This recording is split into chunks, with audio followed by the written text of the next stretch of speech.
Na taarifa kwamba polisi walitumia vitoa machozi kuwatawanya baadhi ya waandamanaji wa waathiriwa maandamano ya Gen Z pamoja na wanaharakati wa haki za binadamu hapa jijini Nairobi. Waandamanaji hao ambao walikusanyika katika uwanja wa Jivanjee walielekea moja kwa moja hadi katika maeneo ya ikulu ya Nairobi, lakini safari yao ikakatizwa pale kitengo cha polisi cha GSU kilipowafyatulia vitoa machozi na kuwatawanya.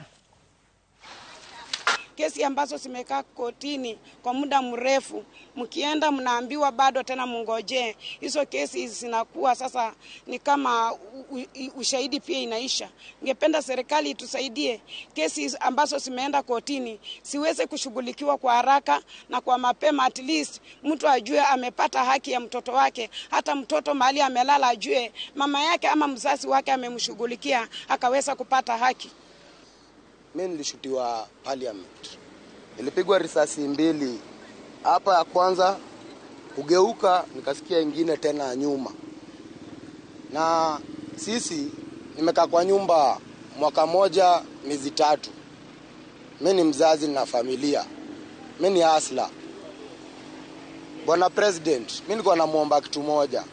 Anasema yeye anaogopa Mungu. Anasema yeye anapenda wamama, anapenda wa vijana. Sisi ni vijana, sisi tulipigwa risasi, wengine wakakufa. Mama zetu analia, watoto waliuliwa. Hata sisi anafaa tuite atuongeleshe, atuambie pole.